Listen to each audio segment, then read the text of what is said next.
On connaît tous cette blague, voire ce mème. La France s'est vite rendue, s'est faite écraser par l'Allemagne. Bien sûr, la bataille de France est un désastre, on va pas le cacher. Une énorme défaite, voire une humiliation. Mais déjà, facile de critiquer, essayez de faire mieux. Moi j'ai essayé sur Heart of Iron, et c'était pas ouf. Allez, on commence, vous allez voir, on va tous les bouffer. Donc comme vous pouvez le voir, j'ai mis l'IA en mode historique, et moi aussi je vais suivre la réalité. Mais ne vous inquiétez pas, on est plus fort, on va gagner, vous en faites pas.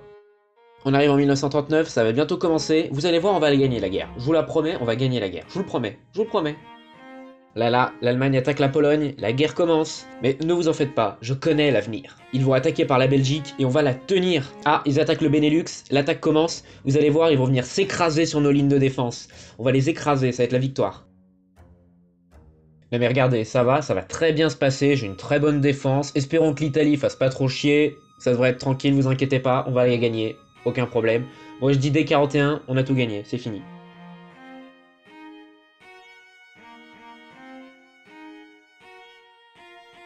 Enculé!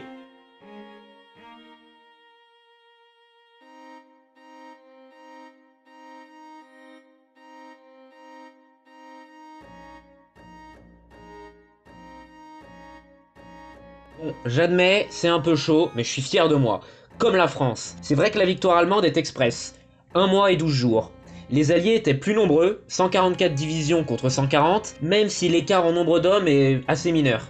Les Alliés ont aussi plus de chars, seul le ciel est totalement allemand. D'ailleurs, depuis le début, je dis Alliés, car la France est loin d'être seule. Même si la France représente le gros des troupes, les Alliés sont nombreux. La Belgique, par un grand effort, mobilise plus de 650 000 hommes au combat pour un pays de seulement 8 millions d'habitants.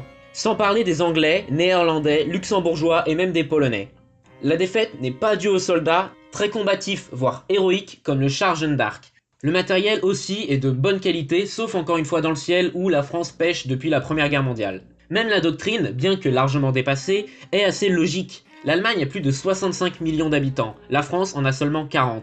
De plus, l'industrie française a besoin de temps pour se militariser et se mobiliser, tout comme la Grande-Bretagne.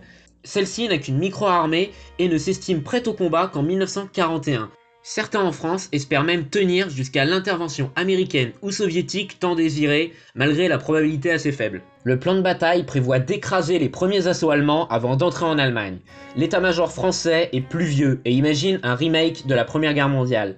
La cause de la défaite, bien que très complexe, vient surtout d'une rigidité du commandement, d'officiers dépassés et d'un gouvernement trop lent. La faute est aussi étrangère, la Belgique est vaincue en 18 jours, malgré sa force et sa très bonne volonté. La Grande-Bretagne aussi, elle rechigne à envoyer ses avions et ses troupes. Tous les pays ont mis trop de temps à voir la menace nazie arriver. Londres n'accepte de s'allier à Paris que le 6 février 1939, bien trop tard. La Grande-Bretagne met trop de temps à voir l'Allemagne comme un vrai ennemi et refuse toute intervention ou aide à la France. Aussi, on imagine souvent la campagne comme une promenade de santé pour la Wehrmacht. C'est oublier les plus de 63 682 soldats allemands qui sont tués, ce qui peut paraître assez peu, mais pour seulement 43 jours de campagne, cela fait près de 1480 morts allemands par jour. Sans oublier les plus de 100 000 blessés, les 1200 avions détruits et les 1100 chars mis hors de combat. En face aussi, les pertes sont très lourdes. Presque 60 000 Français sont tués. La campagne fut brève mais très intense, à l'image de l'évacuation de Dunkerque. Walter von Reichenau, général allemand, dit « Les troupes françaises se sont battues comme des lions ». Cette bataille est la déroute des généraux, mais la gloire de nombreux soldats. Certains officiers ont bien sûr réussi des actes héroïques, comme les tentatives du colonel de Gaulle pour briser l'encerclement. Cette défaite cache aussi souvent une victoire, celle de Dunkerque. J'admets que de loin on dirait une défaite, mais près de 338 226 soldats ont réussi à échapper aux griffes nazies. Troupes qui seront utiles, surtout pour la Grande-Bretagne, dans la suite du conflit. Beaucoup d'officiers, dont Montgomery, non pas celui-là, l'autre, ont pu continuer la lutte. Sans eux, la Grande-Bretagne aurait été dans une bien mauvaise posture. Le petit moustachu ralentit ses troupes et permet l'évacuation alliée, perdant ainsi la plus grande victoire militaire de tous les temps. Encore aujourd'hui, on sait mal pourquoi il a fait cela. Pour ne pas trop énerver les Anglais, assez peu probable. Par peur du risque d'une contre-attaque française ou par simple bêtise, on ne sait pas vraiment. Si le sort de la guerre ne se joue pas à Dunkerque, d'ailleurs, à vrai dire, il est joué depuis le début. À chaque fois qu'on vous vend comment Hitler aurait pu gagner la guerre, c'est un peu du pipeau. Sur ces plages se joue surtout l'avenir de l'Empire britannique. Il existe aussi une théorie disant que la défaite est due aux Anglais qui ont abandonné les Français pour s'enfuir. C'est vrai qu'ils ont été souvent assez peu clairs et ont refusé d'employer toute la RAF. Mais l'implication britannique n'est pas à sous-estimer. Ils perdent tout leur matériel lourd et assurent presque seuls le soutien aérien et l'évacuation par bateau.